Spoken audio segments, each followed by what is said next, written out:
All right, Shane, take it away. All right. Thank you, Kim, for that great introduction. Thanks to all our panelists for being here as well, to help with questions and to chime in also if you have any issues, concerns, or want to add any depth to what we're going to talk about today.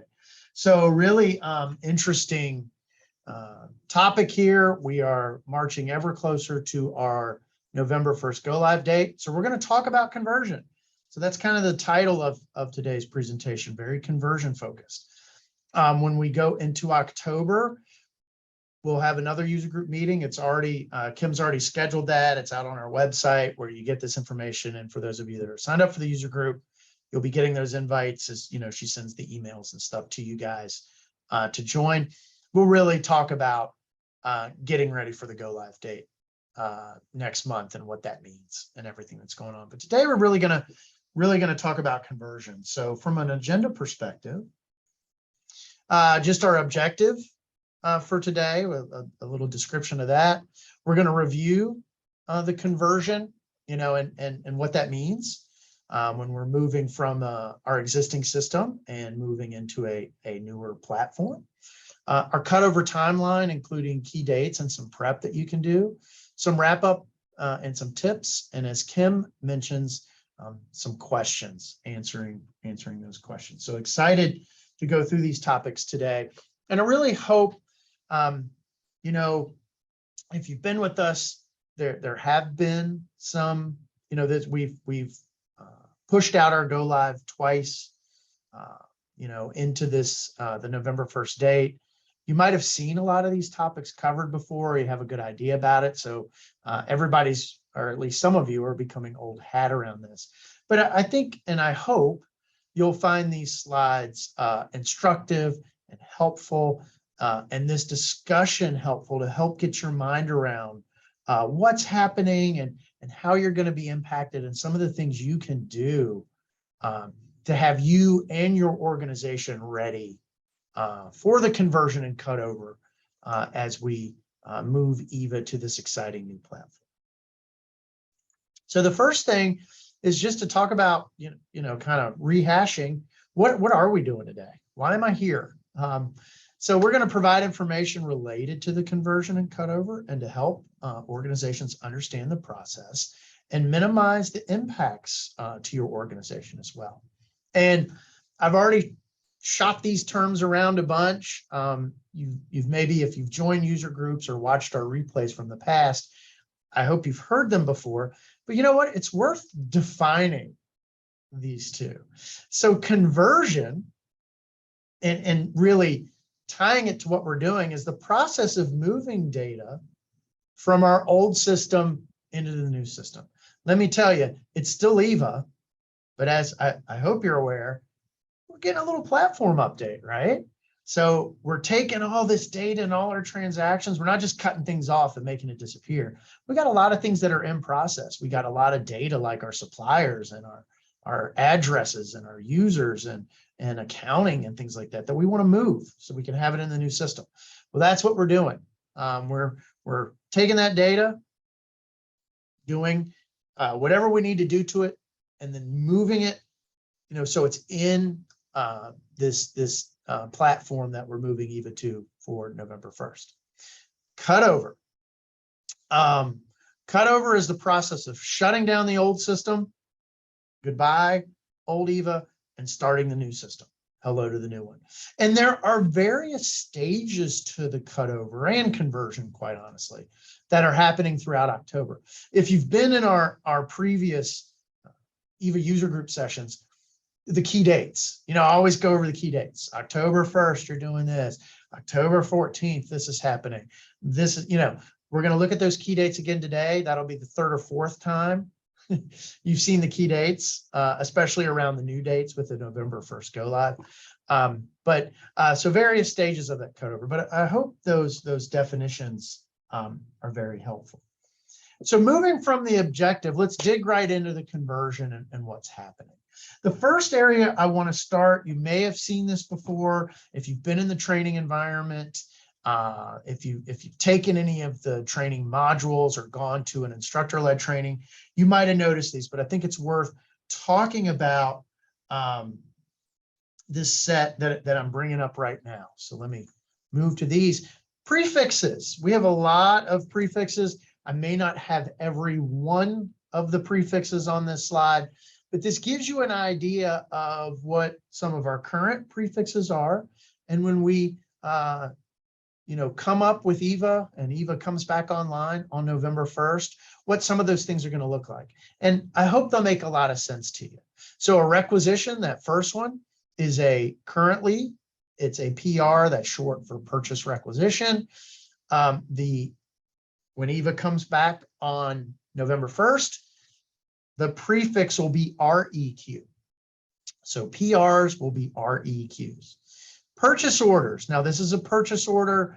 We call it an open order where we're not using a P card.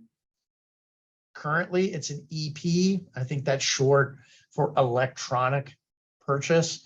And it's just simply going to be PO in our new system. Good news for you, a purchase card order where a purchase card is associated with the order and you're putting that purchase card, your P card, onto the transaction so that the supplier will process that P card for payment. No change. PCO is still PCO. So, in our new system, really, in our purchasing module, you're going to have REQs, POs that do not have a P card associated with them, and then PCOs where the purchase card is associated. So that's a good news thing, kind of across the board there. Receipts, RC, they just, the new platform we're going to, their standard is REC. Also got good news around the solicitation prefixes.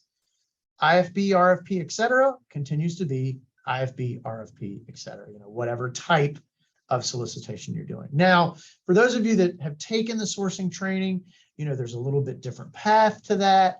For those of you that do sourcing and do the public posting of your business opportunities, little different path. You set up a project, and then within the project, we're not doing training today. There's going to be a lot of great training available for you, not only self-guided training, but also virtual instructor-led training. I hope you saw the schedule that went out yesterday. That schedule went out yesterday. That email has gone out with the schedule for training. So, get that training and sourcing. And then for those of you that do contracts and use our contract management system, in the existing year, there's a department code that comes in. DGS is A194, right? So you see A194 comes in there, and then dash, whatever the contract number is.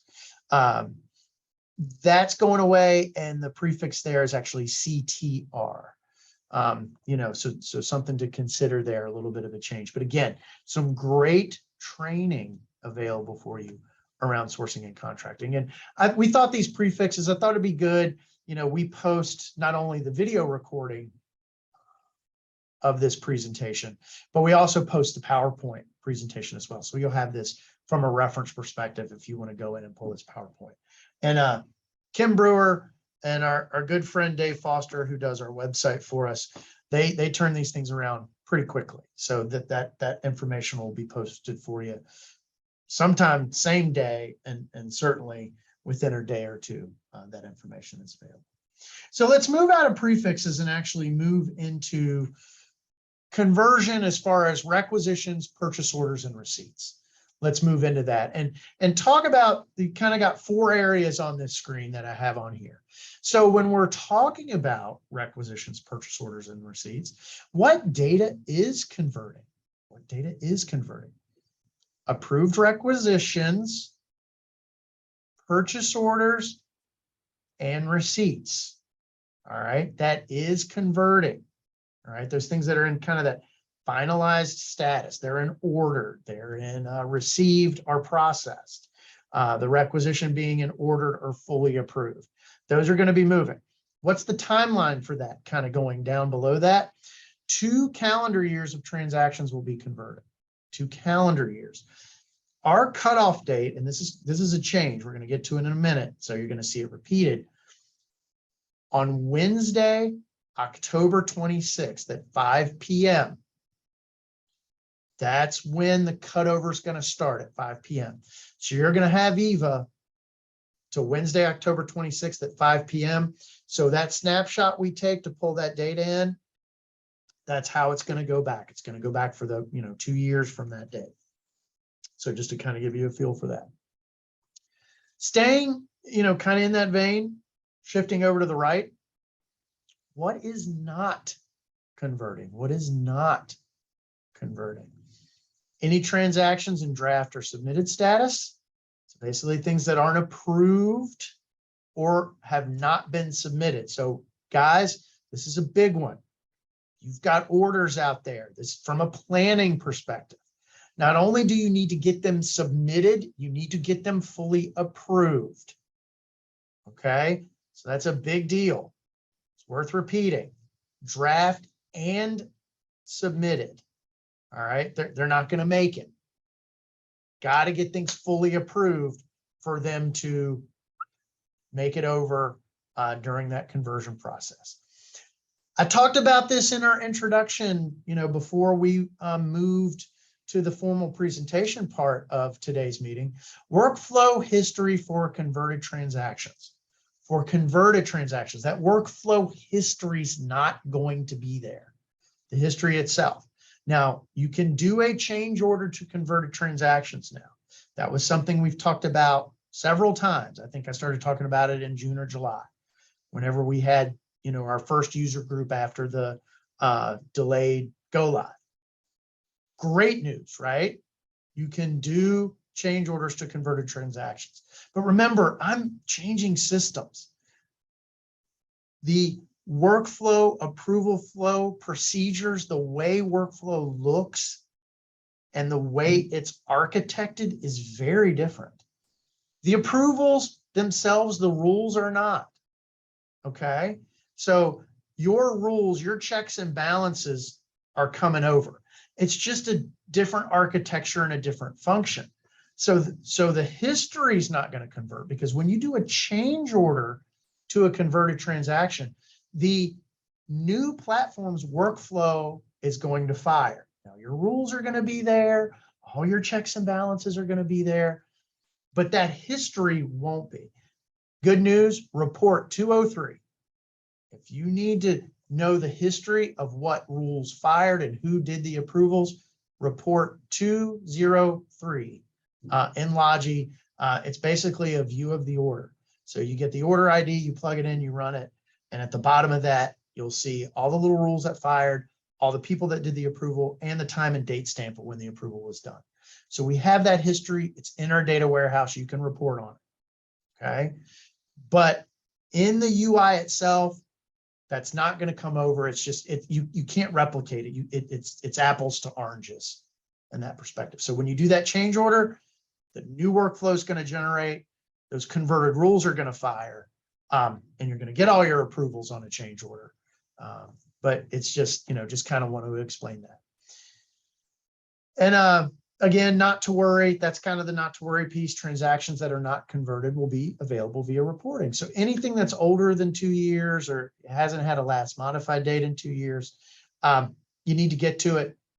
You're going to have all those 200 reports. That was a question that we got. For those of you that aren't aware, the 200 reports are basically PO reports, all different versions of REC and PO reports. Anything older, that doesn't make it in the conversion process, you'll still be able to get to those historical transactions through running those reports. All right, so that's RECs, POs, and receipts. Let's shift gears to Quick Quote. So what is not converting? This is an easy one, pretty much everything. Now, to be clear, you are going to have Quick Quote functionality, unsealed sourcing, right? Unsealed small dollar sourcing. You are absolutely going to have that available to you. We've even called it Quick Quote. So you'll be able to go in and still select Quick Quote. But it's an integrated module. So Quick Quote is integrated with our sourcing tool, our soliciting tool. It's all in one space. So the ability to do an unsealed small dollar solicitation is still there. It's still going to be called quick quote. It's going to publicly post as a quick quote. So your supplier community is still going to see quick quote. That's become part of our, it's like Xerox, right? Quick quote to us is turned into Xerox. Yeah, I get it. It's a copy machine, but when we do small dollar sourcing in eVA, we call it quick quote. Same deal here, but the module, our existing quick quote module, isn't going to be coming over. You're getting a much more consolidated look and feel there. It's again, it's all consolidated. So what's not converting? Everything. Quick quote's not coming over. All right. So what actions do I need to take? What do I need to do? Right. Complete all in process quick quotes. And that means when I'm talking about in process, they need to close. You need to evaluate them. You need to award them. And you need to, what is a quick quote award? It turns into an order. It turns into a purchase order, right? Well, what did I say on that last slide? Get your purchase orders fully approved. So same deal here with quick quote. So guys, from a timing perspective, you need to have your mind around that. All right, I got a quick quote I need to do. Shane just told me I got this date. It's 5 p.m. on October 26th. You have to have everything wrapped up, closed, evaluated, awarded, and get that PO approved before that cutoff date. So plan accordingly for your quick quotes, guys. All right, because we're not converting anything except your approved and ordered purchase orders, right? So that was my last slide. That stuff's coming over. So your contract award for quick quote, it's coming over. But if it's in process, if it ain't coming. So plan accordingly, guys. Plan accordingly. Moving on, let's talk about solicitations, and that's, you know, maybe could have even put that in the slide, non-quick quote solicitations, right? So anything that's done in sourcing and contracting.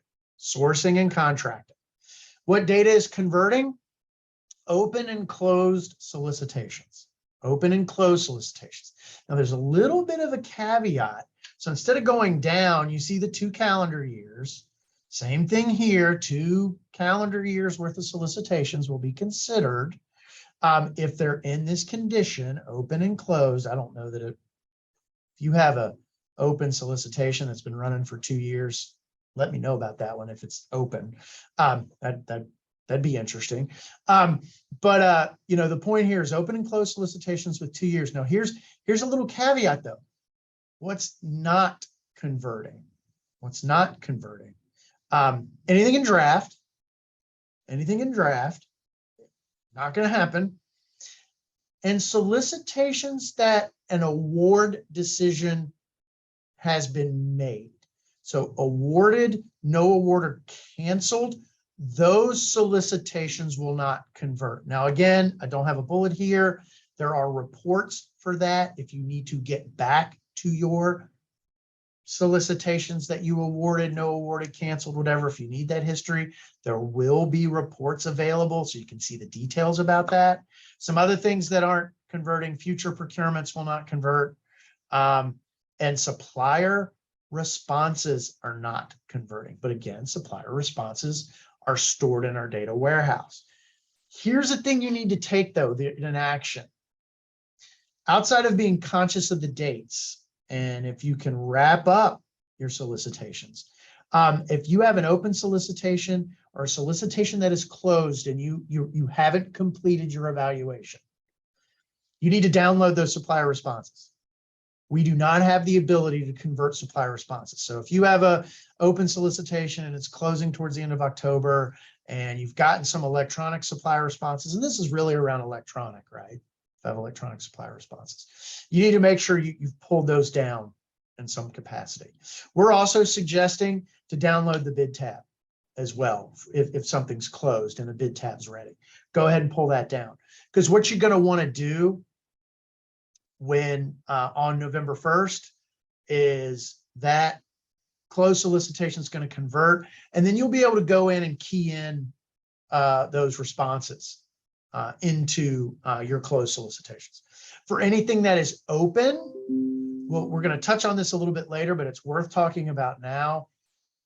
Anything that's open and is going to cross over, you're not going to be able, or we're not going to want you to take electronic responses, particularly for sealed. We just can't convert those guys. So, you know, if you have to have something on the street that's going to be open during the crossover period, you know, during the cutover period, when we go dark to when we come back live on November 1st, you know, you're going to want to make sure, you know, that any responses that maybe get entered or whatever, that, you know, you have those and that you're only taking paper responses there as we get closer to October, so that you can then load those responses up when the system goes live on November 1st, so that you can conduct your evaluation and have all your responses consolidated. There's some tricks around that, but don't need to get into that, as far as, like, you know, there's an option, you know, if it's open and then the system goes live on November 1st, that you could then go in and do an amendment and allow electronic responses at that point in the new, once we go, you know, once things come on. A lot of discussion around that, but again, what are your actions to take? Let's make sure we have our supplier responses in that, and that we got them. And then for anything that's closed, you know, download those bid tabs. All right. And again, got to do some planning if it's going to be sealed, right? I can't convert sealed responses. That's just what's going to happen. So make sure you're planning for that and how you're set up to receive those responses. Next thing. So, you know, I've told you, oh my gosh, you know, my solicitations that are awarded, no awarded, canceled, they're not coming over. Well, that's because we shifted to a discussion about contracts. Well, you know, outside of a PO, I've already talked about POs. So if you award, if it's a spot buy and you're awarding with a purchase order, make sure it gets approved, right? So that that PO converts. Same thing for contracts. So if you've got a solicitation and you're able to award it before the cutover date, make sure you get that contract active. So what data is converting? Any active contract, don't care how old it is. It's a 20-year contract, 15-year contract. If it is active, it is an active contract, we're converting it. So that is different than what we've talked about before with the 2-year timeline. Active contracts will convert. All right, so there's no timeline. What is not converting? Expired contracts and anything in draft. All right, anything expired, anything in draft, we're not bringing it into the new system. Active contracts, yes. So much like I talked about with the PO, you got to get those things approved, got to get them into ordered status. Same thing with your contracts. You know, make sure they're active. What's your action? You got anything in draft? You got anything you need to do? Finalize them. Get them up, get them running. You know, get them rocking and rolling. So finalize those draft contracts. Make sure you don't have anything in draft. And I know I'm kind of beating this drum. Same thing for POs. PO's contract, right? If they're in submitted status and they're not fully approved, it's not coming. Get them approved, get them done, get them finalized, you know, so finalize those contracts, finalize those POs. And the good news is if you do that, they're going to convert. All right, so that's kind of the discussion on some of our high level things. REQS, POs, receipts, quick quote, non-quick quote solicitations and contracts. Those are our biggies, right, from a transaction perspective. So I hope everybody found that valuable. Moving in, here comes the repeat stuff. You guys have seen this before, but you know me, this will be the 3rd or 4th time you've seen these key dates. Key dates here, October 1st, pause your reference data updates. You guys are like, oh my gosh, if you've been doing the user group, you're like, Shane, every time we do a user group. I can't wait to do a user group and not have to talk about these key dates. Pause your reference data updates, guys, that's coming up. It is it's the 15th of September. So, you know, we're really asking you to put the brakes on those reference data updates. That's addresses, accounting, allocations. The reason why I did accounting and allocations, from a terminology perspective, the new eVA calls accounting allocations. It is what it is. Workflow and users. So we're going to really pause updates around that area. Again, we understand if there's an emergency and you have to make a change, we get it. We're wanting to limit those reference updates.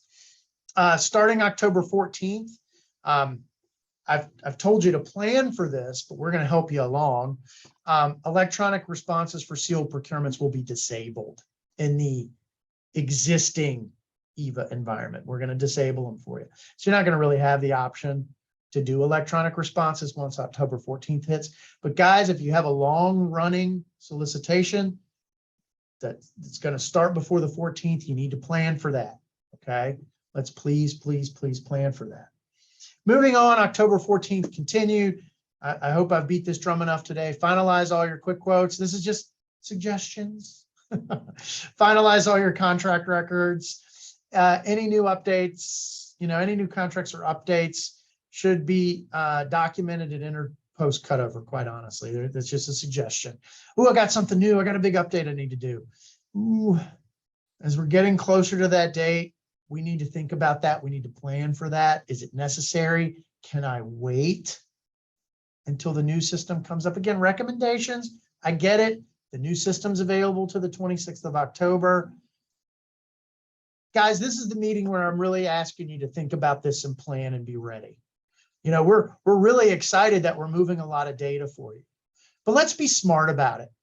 Let's be smart about it. Let's be prepared. Let's be thinking about, can I hold off on that? Can I get that finished here in the next couple of weeks?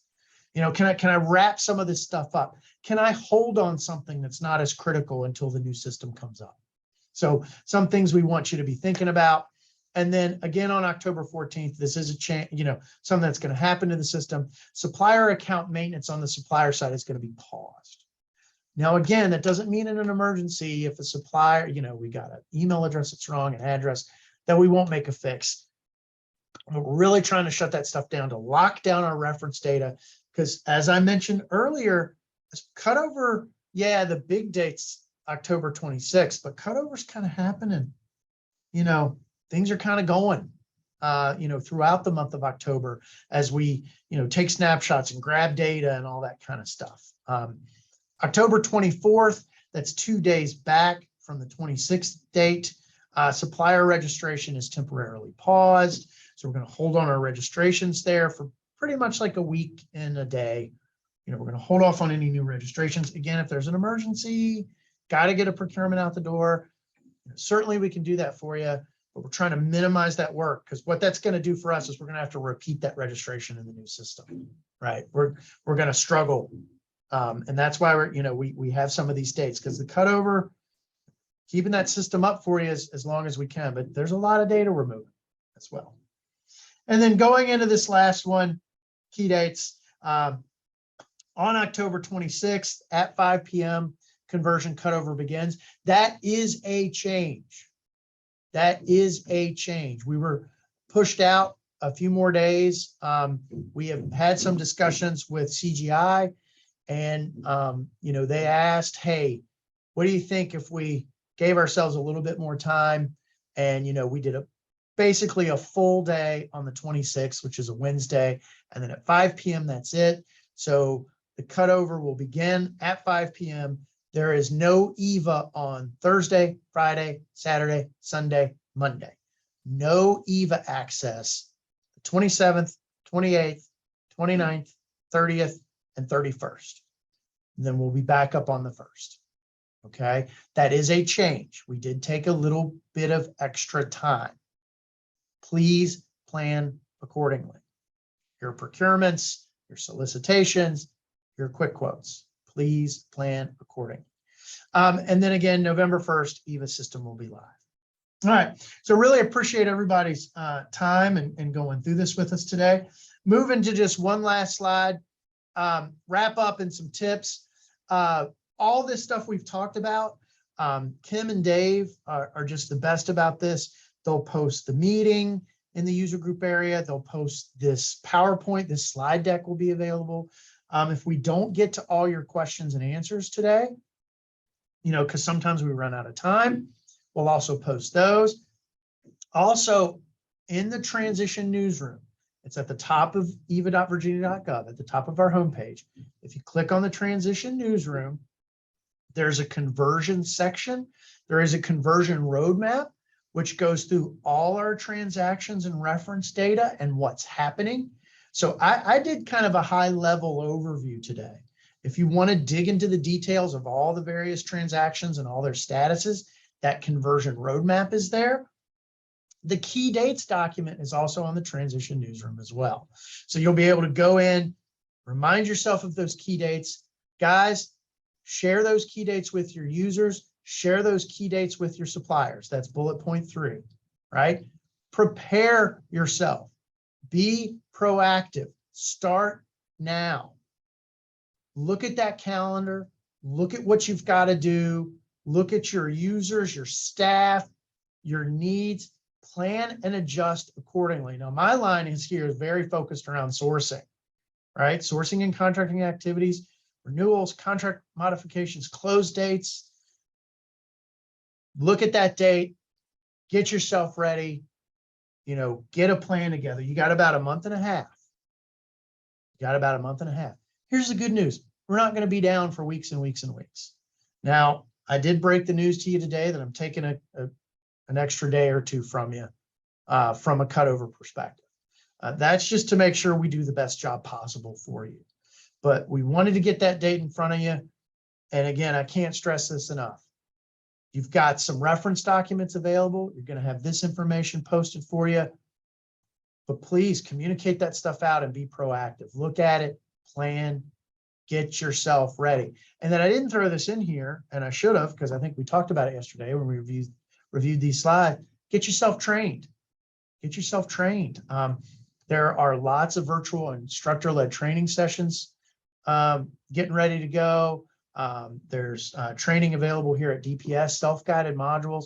We're doing a lot of training updates. You're going to start seeing information about that here over the next several weeks as we tweak and finalize some of those learning-based modules. So really, really excited to get this launched for you guys. So that is it from a presentation perspective. I'm going to stop sharing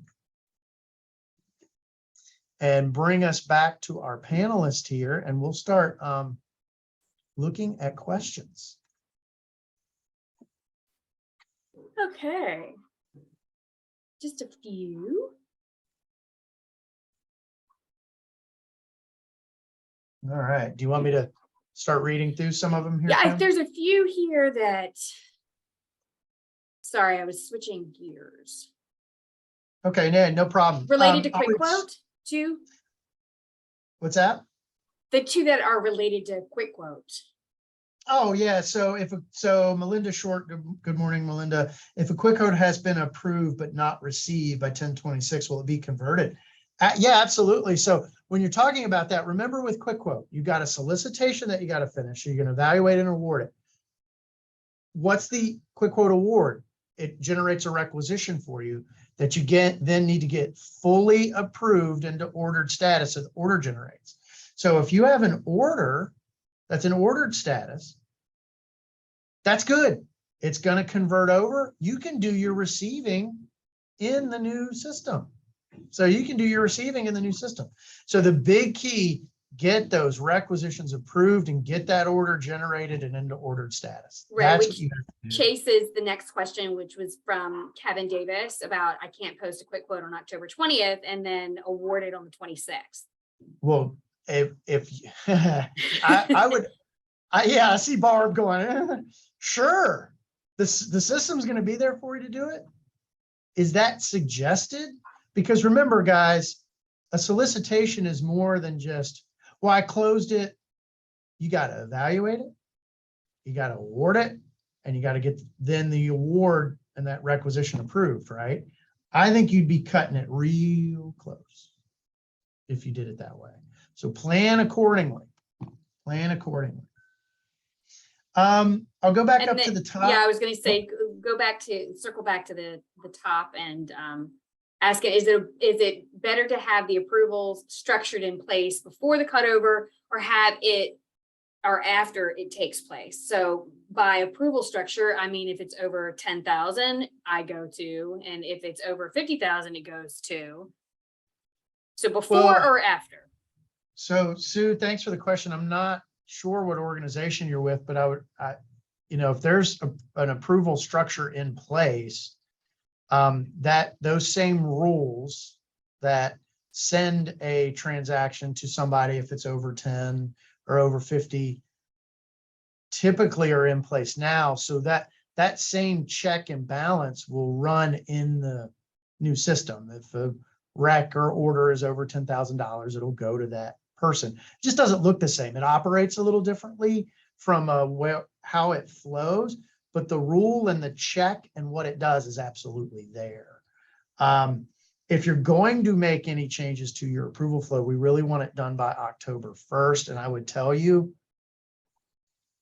I don't want to speak for Barb and her team, but I'm going to argue you're probably running a little late if you want to make any major approval changes at this point. I would chime in if you don't mind saying that. I think it depends. We can certainly talk to you about it. We can decide what really makes the most sense between now and go live, but we really need to have a stop on changes to anything significant. And in my opinion, new workflow or changes to your workflow at this point is significant.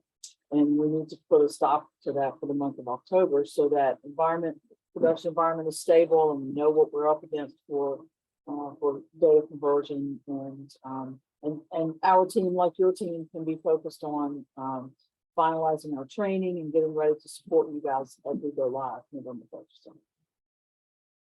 Awesome. Thanks, Barb. And then the next is, I'll answer this one. So the key dates that are affecting suppliers, are they being communicated to the database of registered suppliers more than once?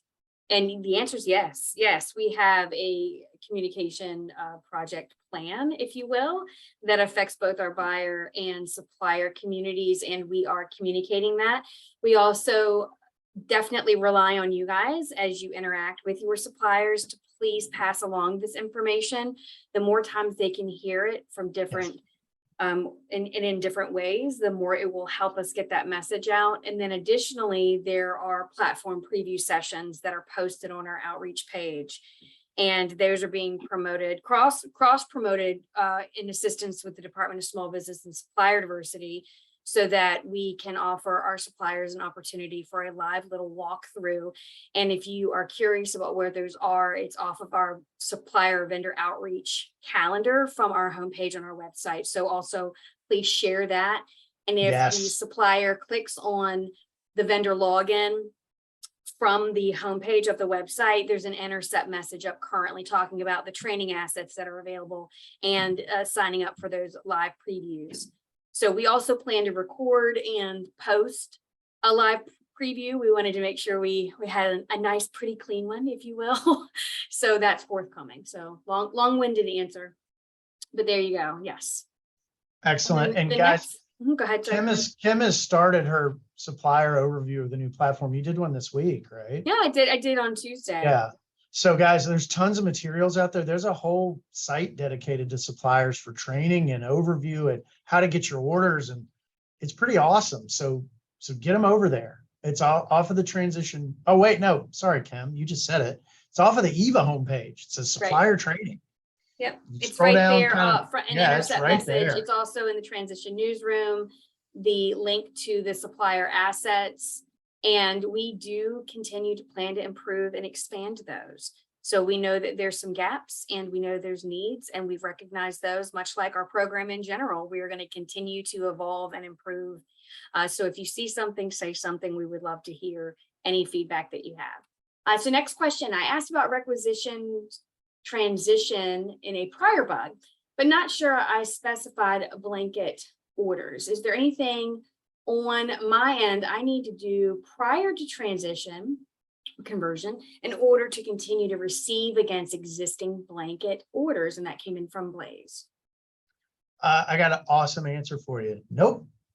It's going to convert I assume that blanket order is recent, so it'll certainly fall within the 2-year calendar window. It's going to come over for you. Any fully processed receipts will come over for you, and you can just keep receiving.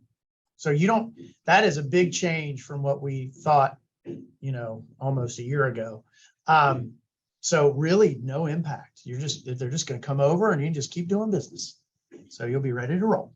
So the next question is from Jeremy Good. Will there be an upcoming bug ticket review? And by bug, I guess bug like defect, bugs. Defects, yes. So I don't know that we'll do a review, guys, but we will make you aware as we move towards the go live date of any known issues that are going to impact you as a user, approver, supplier.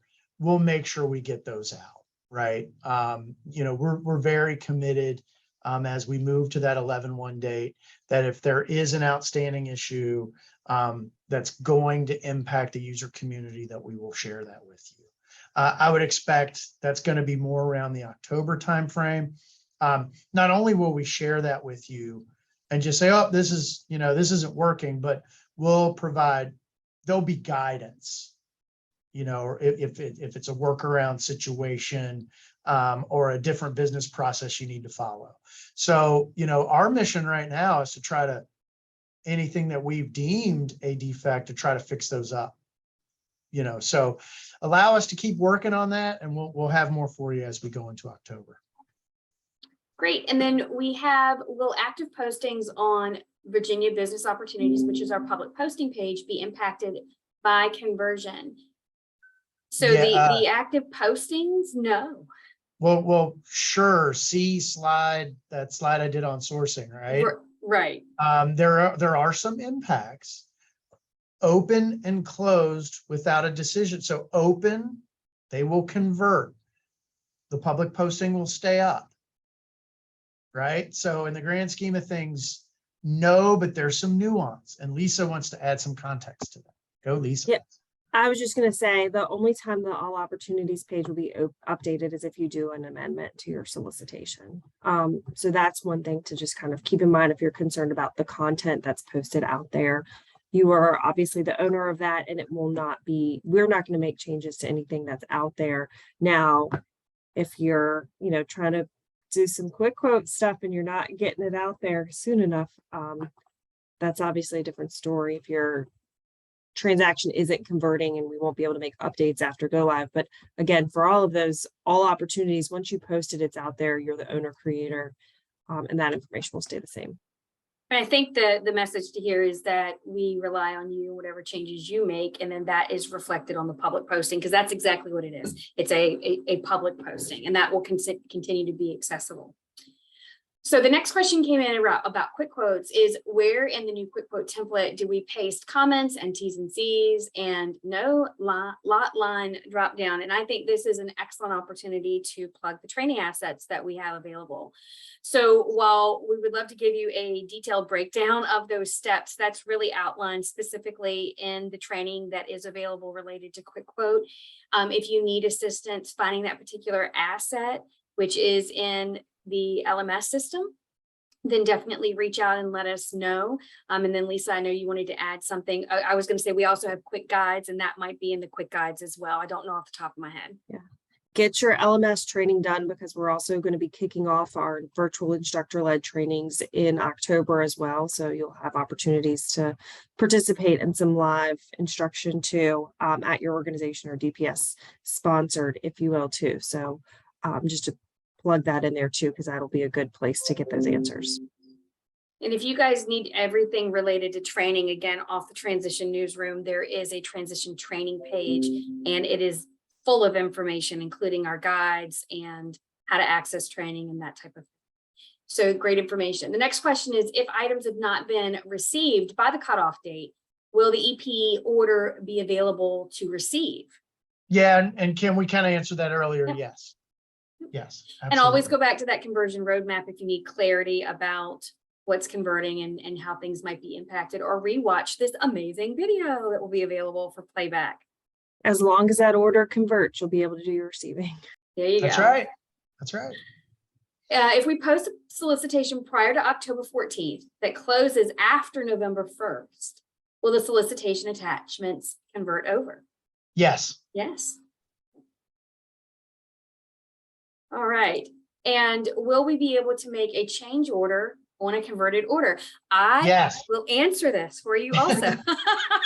I love all these great questions. So one of the communications that you should be on the lookout for coming hopefully next week will be an eVA extra that is covering multiple topics. And one of those is how to do a change order. But if you already want to look at those steps, they are part of the quick guides that are available in the transition training section of the website for buyers. So it's already there.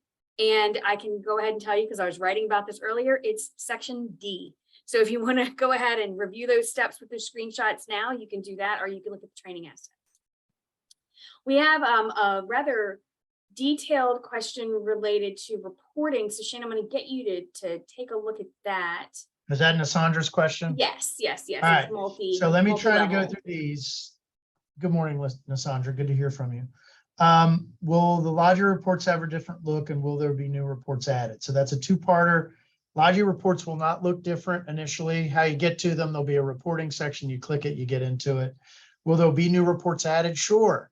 We'll have a communication coming out about what's new, what's there, what's not there. In general, you're going to get a lot of the same things you have now. Question 2, will there be history in the new eVA to follow a PO status, or only reports for new POs? Yeah, the new eVA will have all the history and things like that for a new order. This is only for a converted order. You will not have the approval history for a converted order.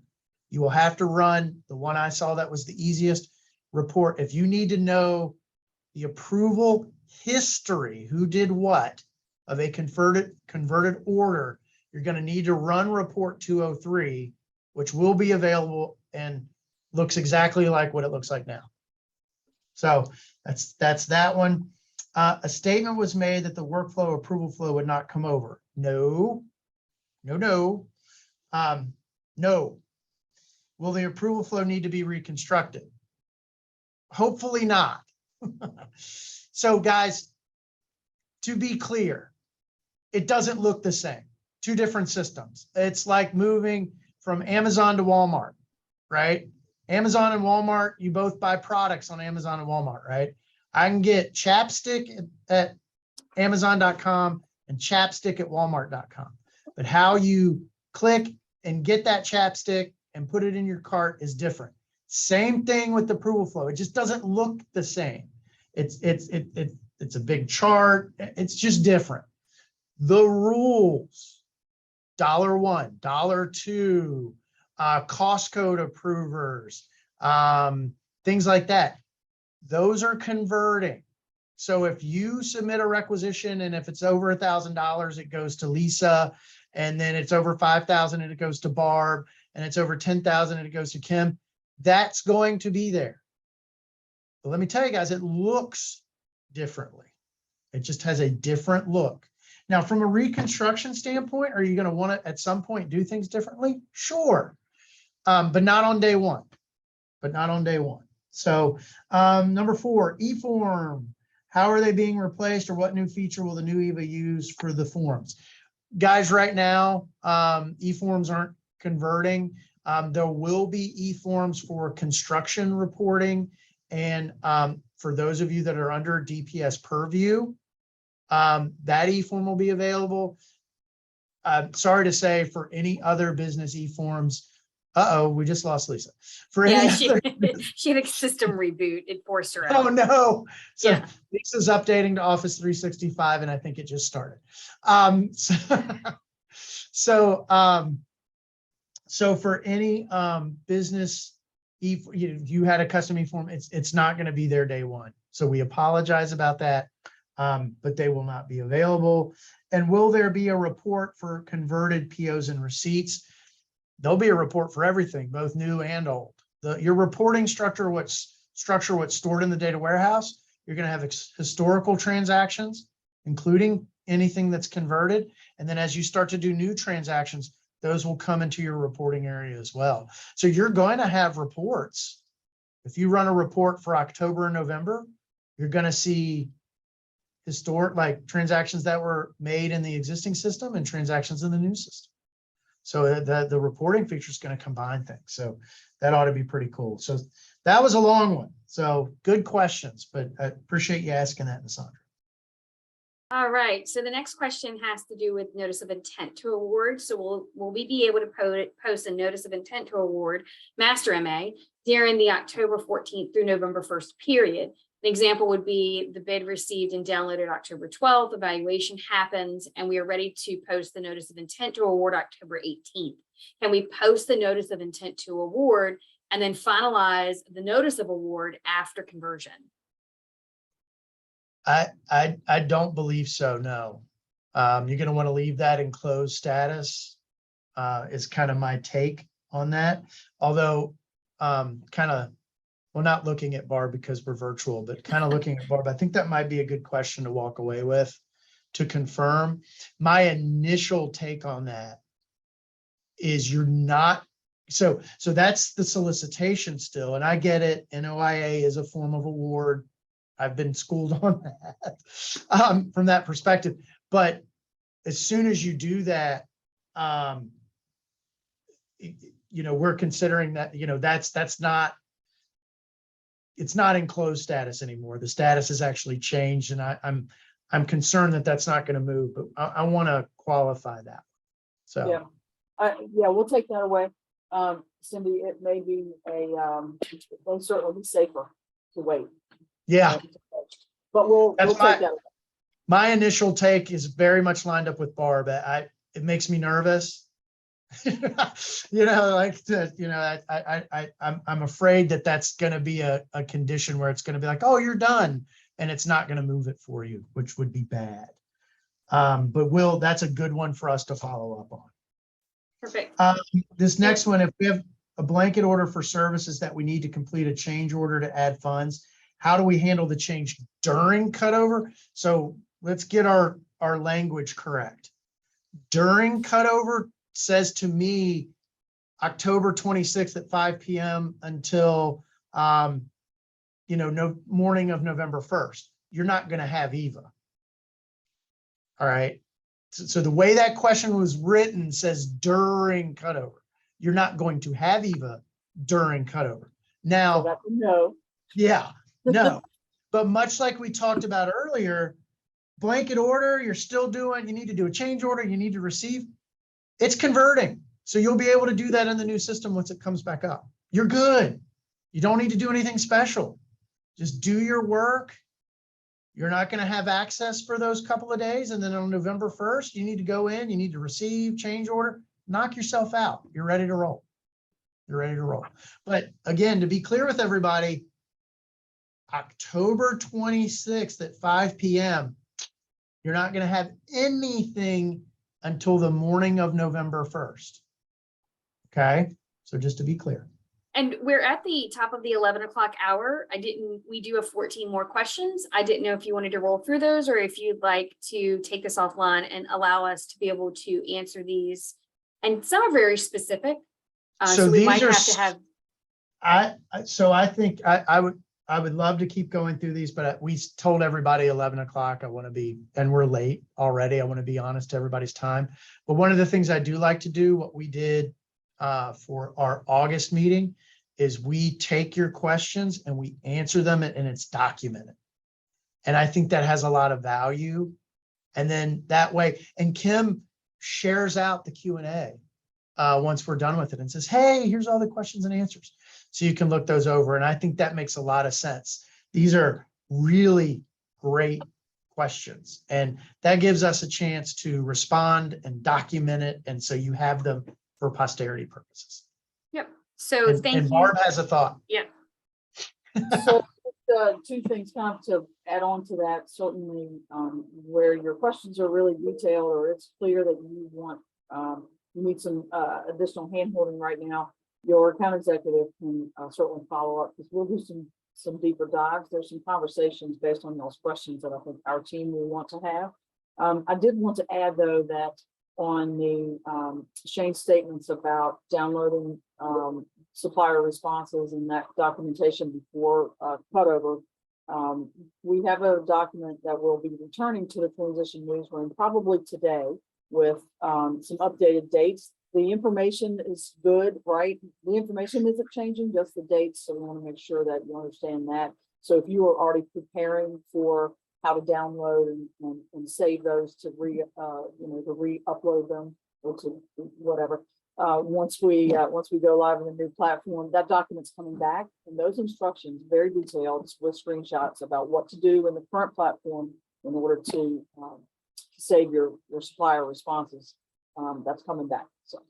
Yes, awesome. So I didn't want to plug it because I knew that we had talked this morning about it was being updated. So thank you for the quick turnaround with that. So guys, with that, we just thank you for your time, your attention, your attendance, your great participation, your continued support, and look for all of this information as well as the playback to I get to go do outreach in person with the city of Norfolk tomorrow. So I'm going to tell you that next week.